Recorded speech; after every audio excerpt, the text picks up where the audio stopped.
Soy Pierina Tuesta, actualmente coordinadora de difusión del Círculo de Investigación de los Bosques Secos del Perú, que ya la mayoría lo conocen y para aquellos que no, abreviado es CIBOSEC. Entonces, hoy 8 de junio de este presente año tendremos una charla magistral que lleva por título El bosque seco tropical, uno de los ecosistemas más útiles del planeta, a cargo de la PhD Catalina Quintana, quien es investigadora del Laboratorio de Ecosistemas Secos de la Pontificia Universidad Católica del Ecuador. Ha realizado múltiples investigaciones en los valles del Ecuador, así como en la depresión de Huancabamba. Actualmente forma parte de la red DryFloor y además ha estudiado los usos diferentes de familias del Ecuador como las melastomatáceas y las oxiladáceas. Bueno, entonces, sin más preámbulos, voy a dar pase a nuestra invitada y gran amiga Catalina. Gracias, Catalina. Buenos días con todos nuevamente. Yo soy Catalina Quintana. Estaba agradeciendo a Pierina y a todos los presentes por asistir a esta reunión. Como dijo Pierina, yo soy docente e investigadora de la Universidad Católica de Quito, en Ecuador, y me he enfocado a investigar los bosques secos de tanto de mi país como del neotrópico. Entonces, les voy a presentar esta charla que le he dado de título El bosque seco tropical, uno de los ecosistemas más útiles del planeta. Para empezar, tratemos de ubicarnos geográficamente dónde se encuentran estos ecosistemas secos. Pues bien, estos bosques se originan en este mapa que vemos aquí desde México, pasan por todo lo que es América Central, las Antillas, la región del Caribe y llegamos a América del Norte. En América del Norte resalta a la vista esta gran masa de bosques secos que se ubica aquí en la región del Brasil. Entonces, en este mapa, las manchitas negras vendrían a ser la distribución del bosque seco tropical. Aquí les pongo algunas imágenes de algunos bosques sumamente característicos del neotrópico, como es en México, que es uno de los puntos más diversos para los bosques secos tropicales. Y un ejemplo que tenemos es este bosque de Chamela, que ha sido sumamente estudiado. Cabe recalcar que los bosques secos son un centro de aves endémicas y nativas también. En el Perú, ustedes deben sentirse muy orgullosos de presentar bosques secos tanto hacia la costa pacífica como hacia el interior, en los valles andinos, que se encuentran bastante bien preservados y tienen bastante área en su país. Como mencionaba, Brasil es uno de los países que más área de bosque seco tiene, con la Caatinga y la Mata Seca, que se encuentran ubicados hacia la región del Atlántico. Y bueno, llegando al caso de estudio, en este caso, que son los bosques secos del Ecuador, también tenemos, como vemos aquí en este mapa, en esta zona roja, bosques secos hacia la costa pacífica y también áreas de bosques secos a nivel de los valles interandinos. En las regiones de bosque seco hacia la costa hay una gran dominancia de este árbol que es muy común, que son los árboles de ceibo. Y también tenemos, por supuesto, una avifauna asociada. Entonces, pasemos a preguntarnos y de tal manera de estudiar algunas características de estos bosques. ¿Qué es el bosque seco tropical?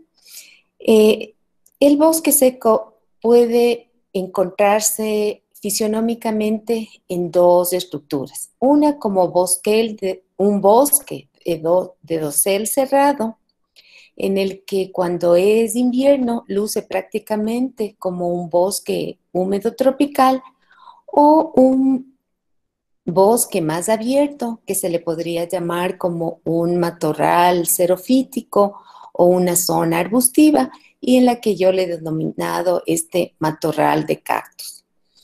Pues bien, en cualquiera de estos dos ambientes, para considerarse bosque seco es que tiene que tener una serie de meses secos seguidos. Entonces hay un promedio de entre 4 y 9 meses secos seguidos de, digamos así, una falta de lluvia.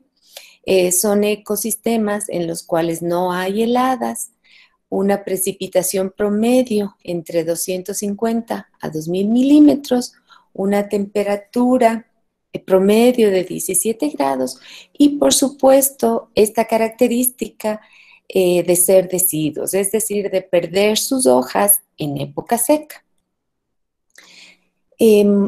Ahora remontémonos a estudiar el origen de estos bosques, cómo es la historia de estos bosques.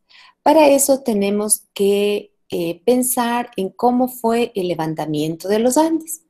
Imaginémonos al continente americano sin la presencia de los Andes, como era hace 40 millones de años. América constituía, seguramente era una gran planicie, bastante húmeda, bastante caliente, en la que más o menos a la altura de lo que es hoy el Golfo de Guayaquil, había una gran entrada de mar, este mar de Pebas, que inundaba la planicie amazónica. Pues bien, con el levantamiento de los Andes, más o menos, que ocurre en varias etapas, ¿no es cierto? No es solo un evento. Una de las primeras etapas se da hace 30 o 25 millones de años, cuando emergen los Andes, cierran esta puerta de ingreso de este mar que inundaba la Amazonía y se bloquea este ingreso de aguas. Entonces cambia la fisionomía del continente. Al cambiar la fisionomía empiezan a aparecer nuevos ecosistemas y empieza ya a formarse estos ecosistemas secos alrededor del Mioceno medio, hace 10 o 12 millones de años,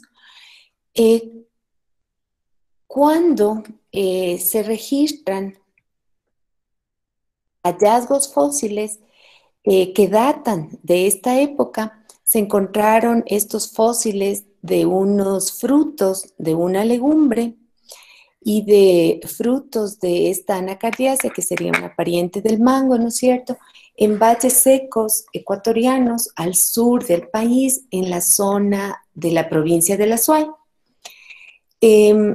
Estos hallazgos fósiles nos dan una gran pista sobre este ecosistema seco, ya que los fósiles que se encuentran, tanto de estas legumbres como de estas anacardiáceas, son muy semejantes a las plantas actuales.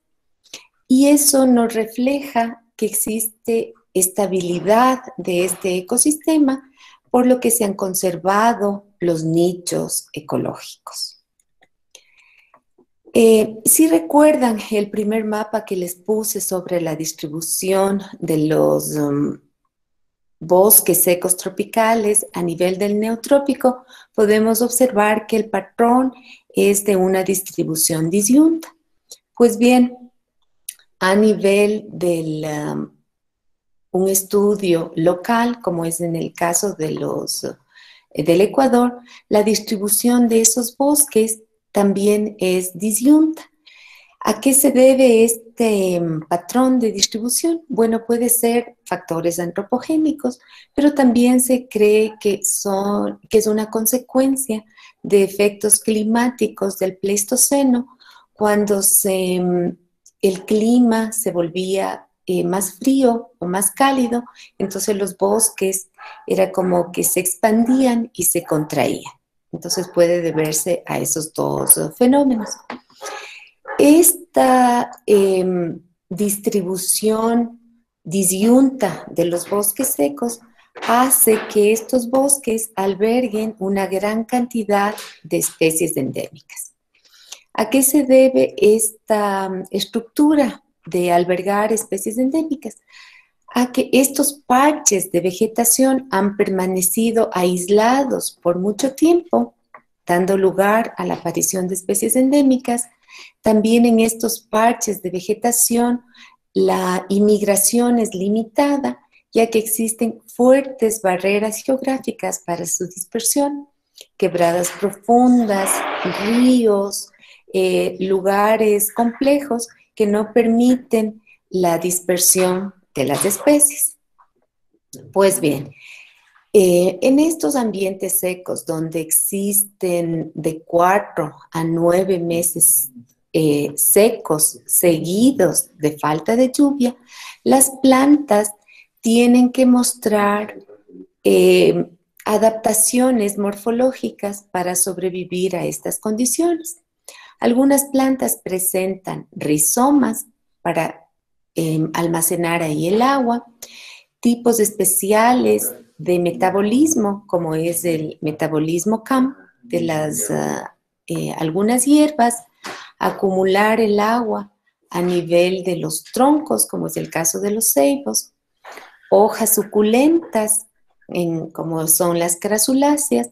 Algunas plantas únicamente florecen durante la época lluviosa y el resto del año permanecen como semillas. En algunos casos, otras hierbas permanecen como bulbos durante la época seca y únicamente florecen durante la época lluviosa. Y muchos helechos y briofitas tienen este carácter oikilohídrico, que se les conoce también como plantas de la resurrección, en la que durante la época seca lucen totalmente comprimidas y solo durante la época lluviosa es cuando se les logra ver verdes y vivas, podríamos decir. Un tema que a mí me apasiona mucho sobre estos ecosistemas secos y que también marca esta gran utilidad que tienen estos ecosistemas es que son centros de domesticación de plantas. Por ejemplo, los tomates que hoy se cultivan y consumen en todo el mundo fueron originarios de los valles secos de Ecuador y Perú, de las zonas andinas secas de Ecuador y Perú. Se originan en estas zonas, se domestican algunas especies en estas zonas y hay posteriores eventos de domesticación en Mesoamérica. Luego viene la conquista española y de Mesoamérica viaja el tomate a Europa. Aquí podemos ver algunas variedades de tomate, incluso estos tomates que son endémicos para las Islas Galápagos, que también son comestibles.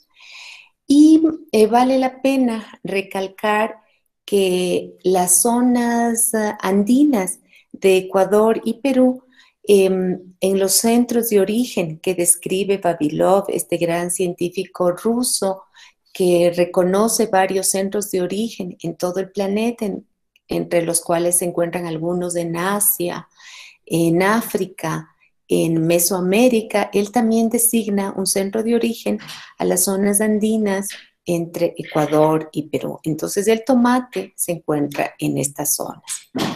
Otro punto de origen son los valles secos de Bolivia, por ejemplo, para el maní, que ahora se encuentra a nivel mundial. El maíz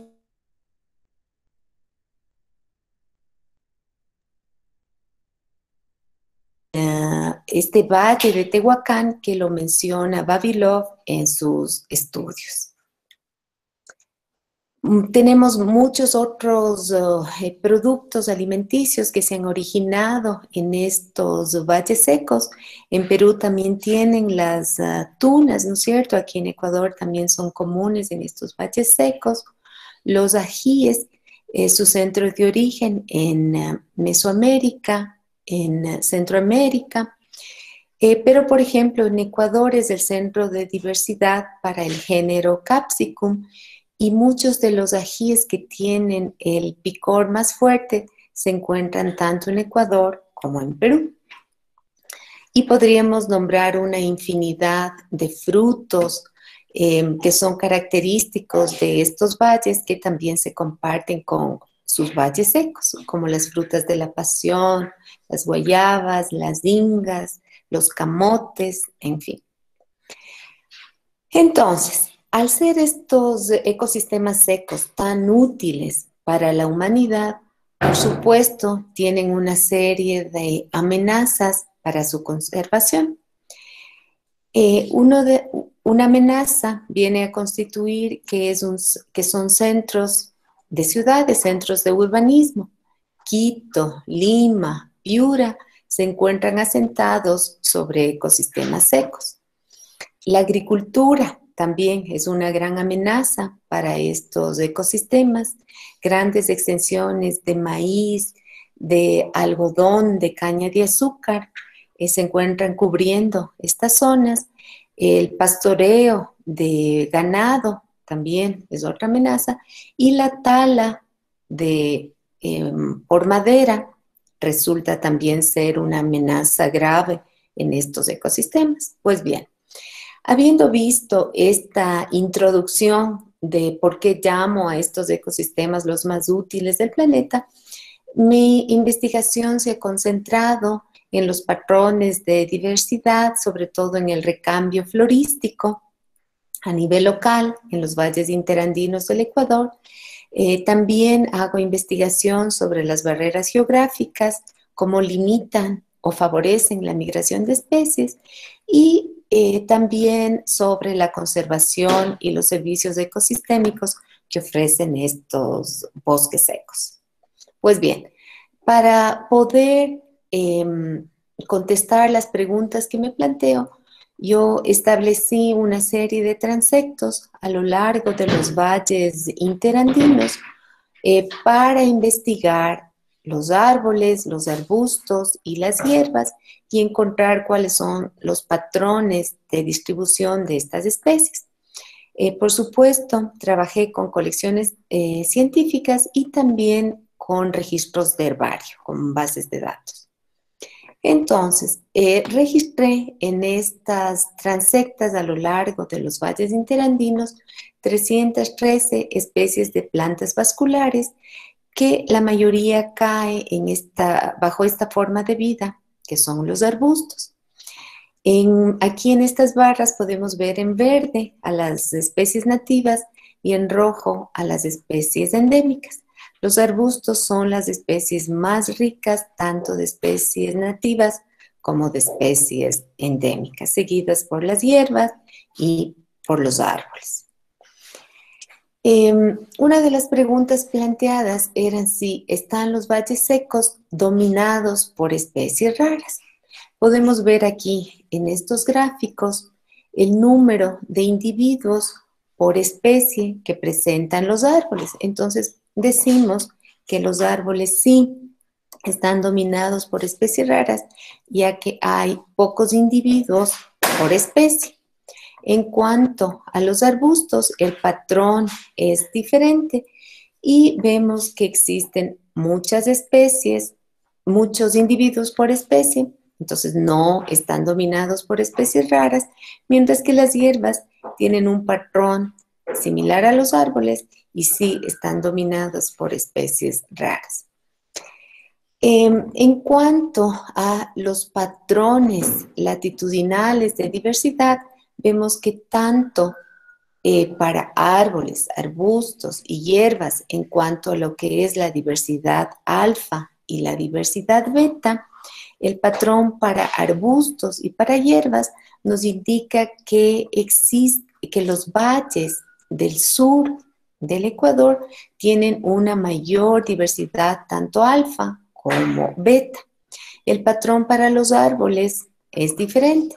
En el caso de la diversidad alfa sí es mayor en los valles del sur, pero en la diversidad beta son los valles centrales los que tienen mayor diversidad.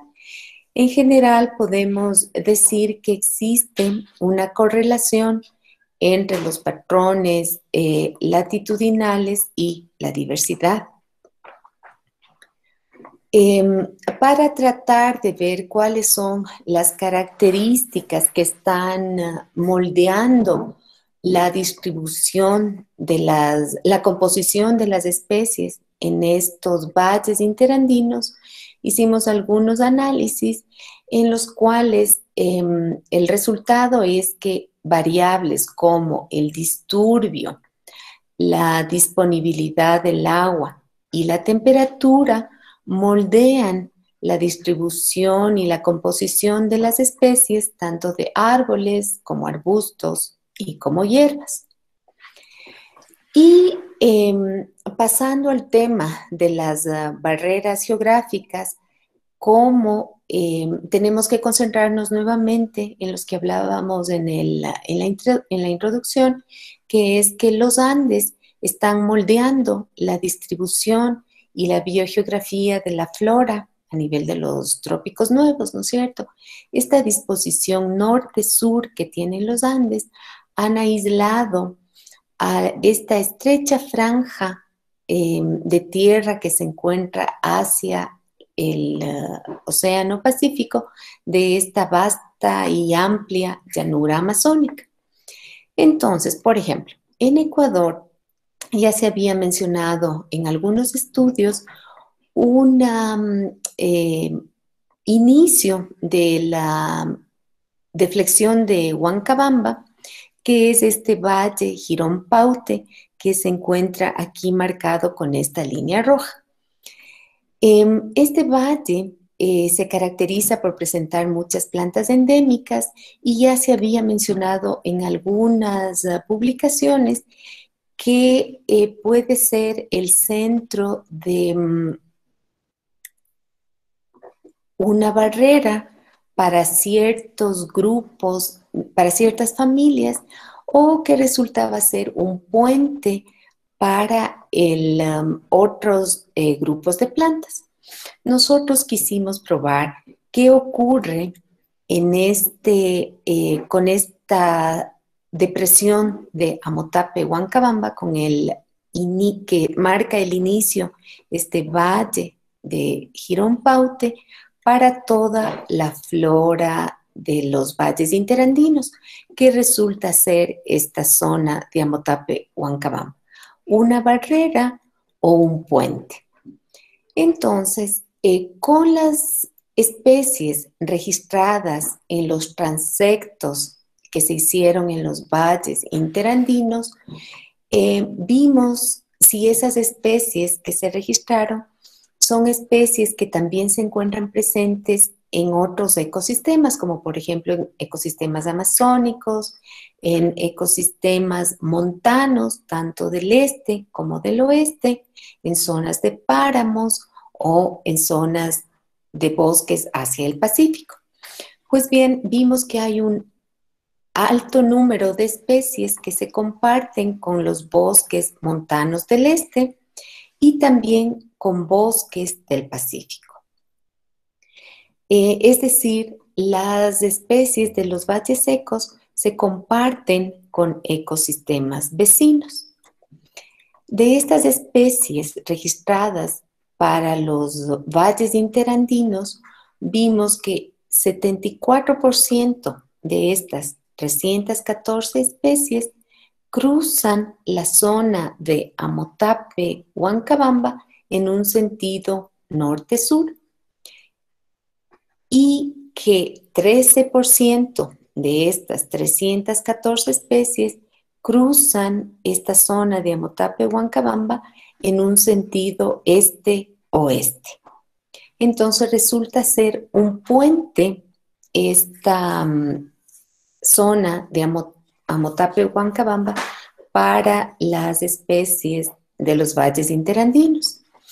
Haciendo una comparación de las especies registradas en los valles interandinos con otras zonas del neotrópico, como por ejemplo con los Andes bolivianos, con Brasil, con la zona de Mesoamérica, con la zona del Pacífico ecuatorial, vemos que con la zona que más se comparte especies es con la zona de los Andes bolivianos, seguida por el Pacífico ecuatorial y Mesoamérica.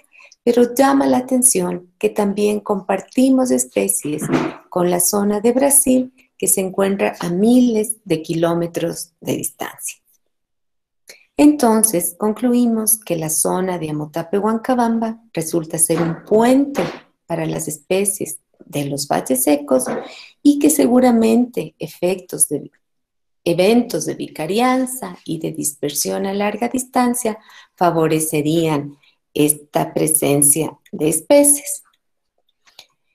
Pues bien, como recordarán ustedes, decíamos también que los bosques secos sufren grandes amenazas. Una de ellas es la agricultura. Decía también que vastas zonas de los valles secos se han dedicado al cultivo de maíz, de frutales, y también en los últimos años ha existido una explosión de cultivos de invernadero en las zonas de los valles secos ecuatorianos, y el 40% de los ecuatorianos que viven en estas zonas de los valles secos dependen de la agricultura. Como mencionábamos que estas zonas de los valles secos son centros, se han convertido en centros urbanos, también muchos habitantes se encuentran en esa región. Entonces, ¿cómo conservar este ecosistema que se encuentra tan amenazado y que su vegetación nativa se encuentra confinada a parches de vegetación? Entonces, planteamos algunas estrategias para poder conservar estos trocitos de vegetación, que es lo que nos queda. Para esto hicimos algunos modelos que era solo conservar independientemente solo las zonas de vegetación nativa o solo las zonas agrícolas, ya que es una zona con una alta disposición agrícola. Las tierras son sumamente fértiles, entonces hay una devoción, digamos así, hacia la agricultura. Viendo estas características, pensábamos que lo mejor era plantear una estrategia en la cual la agricultura y la vegetación nativa, como vegetación ruderal, coexistan. Para esto, utilizamos un análisis de priorización en el que se trataba de encontrar o de asignar un peso similar tanto a la agricultura como a la biodiversidad para que las dos puedan coexistir de una manera eficiente, en lugar de zonificar en zonas separadas, que sabíamos que no era una estrategia viable. Entonces, ¿por qué nos interesa conservar esta vegetación ruderal? Porque ahí están las especies endémicas, ahí está el 11% de las especies endémicas. Además, estos valles secos se encuentran en dos hotspots. El uno es el hotspot de Tumbes, Chocó, Magdalena, aquí que se ve en este mapa en verde, y el otro es el hotspot andino tropical, que se ve aquí en anaranjado, y en verde se ven, café, perdón, se ven aquí a los valles secos. Entonces, los valles secos se encuentran dentro de dos hotspots sumamente importantes, por eso había que buscar una estrategia que los proteja. Entonces, como les decía, esta estrategia mixta, digamos así, este escenario mixto en el que unimos a la biodiversidad y a la agricultura, dándoles un peso similar para que sea la solución más equilibrada, lo podemos visualizar aquí en estos mapas. En este mapa de aquí de la izquierda es el escenario en el que solo se protege a la biodiversidad. Este mapa de aquí indica, el mapa B, indica la protección solo de las zonas agrícolas. Este mapa D es la mezcla de estos dos escenarios, este escenario híbrido, en el que tratamos de conservar la biodiversidad y la agricultura, y prácticamente es la solución más equilibrada, ya que casi logramos obtener una representación igual entre biodiversidad y agricultura. Entonces, en la práctica, ¿esto qué implica? Que prácticas agrícolas amigables y estrategias de compartición de tierra ayudarían a preservar estos relictos de vegetación que se encuentran en los valles interandinos. Entonces, simplemente para concluir y como recalcando tal vez los puntos más importantes que hemos dicho en esta exposición, es que existe una relación muy fuerte entre la diversidad alfa y la diversidad beta con la latitud. El disturbio, la disponibilidad de agua y la temperatura influyen en la composición de especies en los valles secos. El 50% de las especies de los valles secos se comparten con ecosistemas vecinos, como son ecosistemas de páramo, amazónicos, bosques del Pacífico, bosques montanos. La zona de Amotape-Huancabamba resulta ser un puente para la migración de las especies de los valles secos a ecosistemas de zonas bajas y altas, y estrategias de agricultura amigable y el uso compartido de tierras son apropiadas para conservar la diversidad de plantas y la agricultura en los valles secos. Un poco por mencionarles los proyectos que tengo al momento. Trabajo con filogenia y conservación de palo santo en colaboración con un estudiante de la Universidad de Michigan, y también le seguimos la pista a esta hierbita que es una amarilidácea, un pirolirium. Ustedes en el Perú lo tienen también, entonces estamos tratando de ver si se trata de son las mismas especies o es una especie nueva. Esta especie es difícil de estudiarle porque, como mencioné, en las estrategias para sobrevivir en los ecosistemas secos, la mayor parte del tiempo a este pirolirium no le vemos. Cuando le vemos así, como hojitas, y muy pocas veces con sus flores. Entonces, eso hace como más complicada el estudio de esta planta. Y bueno, también estoy involucrada en el monitoreo de parcelas permanentes en bosques secos hacia el Pacífico. La universidad presenta un campus en una provincia que da hacia la costa pacífica, que es la provincia de Manabí. Ahí en una localidad que se llama Bahía, se encuentran 70 hectáreas de bosque seco que no han sido tocadas en los últimos 20 años. Entonces establecimos ahí una parcela de 1 hectárea para estudiar la dinámica del bosque, y también tenemos un proyecto que esperemos que pase pronto estas restricciones de la pandemia para poder salir al campo, para arrancar también con estudios de monitoreo en una reserva privada que es esta del Alolor, que también se encuentra hacia las costas pacíficas.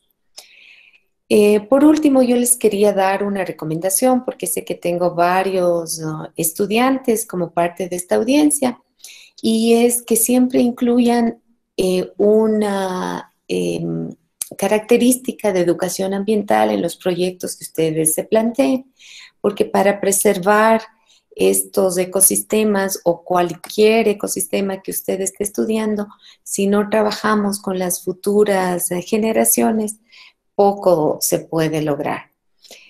Y simplemente ahora les agradezco nuevamente a Pierina, a Cibosec por haberme tomado en cuenta para esta charla, y a ustedes por su presencia y paciencia en escucharme. Muchas gracias. Muchas gracias, Catalina. Bueno, realmente una excelente ponencia. Y bueno, vamos a continuar con lo establecido, pues, para proseguir con nuestras rondas de preguntas. Por acá estamos revisando algunas que nos están escribiendo en el chat en el chat de esta reunión. A ver. Entonces, ¿te parece, Catalina, si procedo a leerte para que puedas así contestarlas? Claro, claro, Pierina, léeme nomás, no hay problema. Excelente. Entonces, la primera pregunta consiste en qué taxas son las que más utilizan la deflexión de Huancabamba como puente. A ver, déjame ir a la presentación. A ver, en la deflexión de Huancabamba, Fabacia fue una de las especies que más cruzó en los dos sentidos, seguida por Euphorbiaceae, también fue otra de las familias más representativas, y en las hierbas fue Asteraceae y Poaceae.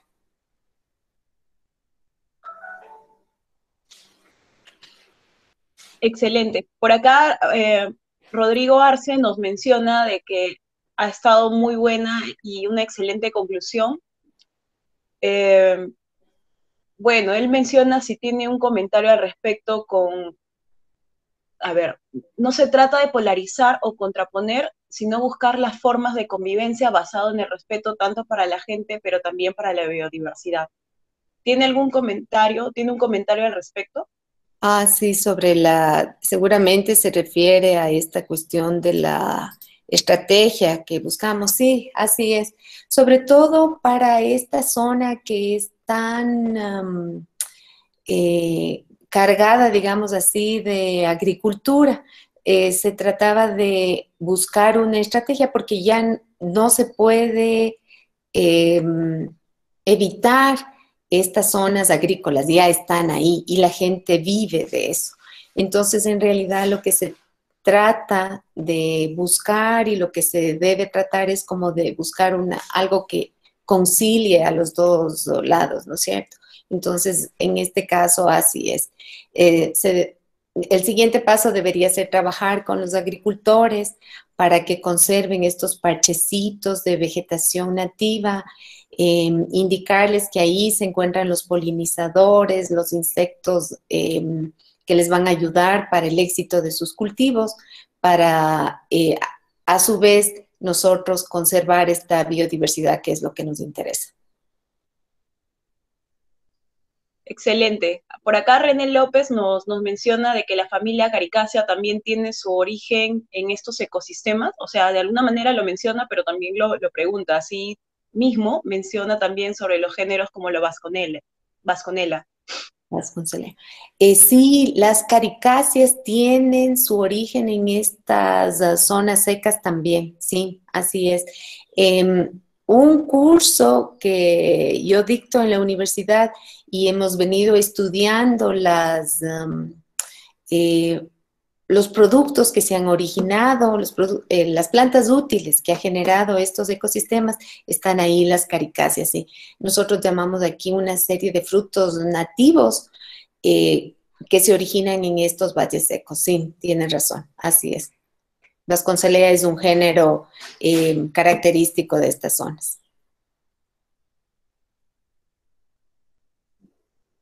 Ok, a manera de refuerzo también nos menciona de que es importante el fomento de sistemas agroforestales donde se incluyan los productos forestales no maderables y sistemas de la ganadería menos impactante con especies maderables y no maderables. Bueno, eso es lo que menciona también la persona que hizo la anterior pregunta. Gracias, René. Y Carlos Salas eh, quiere saber si han tenido alguna experiencia con estudios en gradientes altitudinales en bosques secos y si podría ser un factor influyente en la composición florística. Bueno, estas parcelitas, estos transectos que yo estudié variaron en altitud también, entre más o menos 2.400 metros en los valles del norte, llegando a 800 metros en los valles del sur. Así es, la altitud es un factor también importante, pero hay que tomar en cuenta que la altitud eh, es una, no se le debe tomar en cuenta así como una variable directa, digamos así, porque bajo la altitud se encuentran otras variables como sería temperatura, precipitación, que son los que realmente están marcando la diferencia. Pero sí tenemos un rango, en el estudio hay un rango de altitud. Genial. También Justine nos pregunta de qué tamaño de los parches de bosques secos son ideales para conservar. Bueno, en esto es un poco lo que haya, porque no es que uno puede darse el lujo de escoger. Por ejemplo, sobre todo en las zonas de valles interandinos donde hay mayor afectación. Hacia la costa se encuentran zonas un poco más amplias, pero en los valles, eh, por ejemplo, cuando yo empezaba el estudio, inicialmente tenía planteado hacer transectos de 5 metros por 500 metros, pero no encontraba 500 metros de bosque continuo. Entonces, realmente es lo que hay, lo que se encuentre. Si hay una zona más amplia, por supuesto que se le debe considerar para protección, pero lo que se tiene es muy poquito. Por ejemplo, en Ecuador, en zona de valles interandinos, tenemos un remanente que es a su vez un parque recreacional y un bosque protector que tiene como 170 hectáreas protegidas, que sería como el único relicto que tenemos para zonas altas en los Andes. Gracias, Catalina. Acá también nos mencionan de que si las especies de bosques secos en el Ecuador, ¿qué porcentaje de toda su flora representa? ¿Qué porcentaje de la flora? A ver, yo más o menos tengo registradas como, según las bases de datos, son como 30.000 registros que tengo. Esos son como 300 especies. Sería como un 10%, alrededor de un 10% de la flora del Ecuador. Gracias. Acá mencionan también de cómo pensar en largo plazo en modelos de negocio desde la biodiversidad, por ejemplo, el uso de plantas que transiten del uso agrícola al uso sostenible de los bosques secos. Eh, ¿Me puedes repetir, Pierina? O sea, buscar especies, no le entendí bien la pregunta. Sí, cómo no. Bueno, mencionan de cómo pensar en el largo plazo en modelos de negocio desde la biodiversidad, por ejemplo, con el uso de plantas que transiten del uso agrícola al uso sostenible de los bosques secos. Bueno, hay algunas posibilidades, así como con algunas especies, como por ejemplo con el palo santo, sería una de las especies como que den réditos económicos, digamos así, si a eso se refiere la pregunta. Entonces, hay algunos modelos, yo encontré eh, un modelo relativamente sustentable en la provincia de Manabí con la extracción del palo santo, que solo cosechan las ramas muertas del palo santo y no atentan contra el árbol. Pero ese realmente es como el único ejemplo, porque hay otros que son muy agresivos y cortan todo el árbol. Y es un árbol que se demora mucho tiempo en crecer. Pero bueno, puede haber posibilidades como esta que había. También hay algunos lugares donde cultivan árboles de acacia macracantha, como para extraer de esa madera material para construcción y para carbón, entonces algo sustentable. Tal vez también podría haber, no conozco, pero seguramente se podría plantear algunos otros ejercicios, digamos así, como para que no sea tan agresivo el daño y pueda haber un beneficio para la comunidad, digamos así. Excelente, Catalina. Te comento que nos siguen llegando las preguntas, pero por un tema de tiempo vamos a considerar estas dos últimas que menciona primero Luis Ángel Saldana, desde Colombia. Nos dice si tendrías alguna recomendación para implementar estrategias de conservación en los bosques secos tropicales de Colombia, específicamente para el valle geográfico del río Cauca. No conozco los ecosistemas de Colombia, o sea, nunca he estado físicamente, digamos así, pero me imagino que los valles tendrán similitud a los valles ecuatorianos, sobre todo en el sentido de la presión del uso de la tierra, del suelo.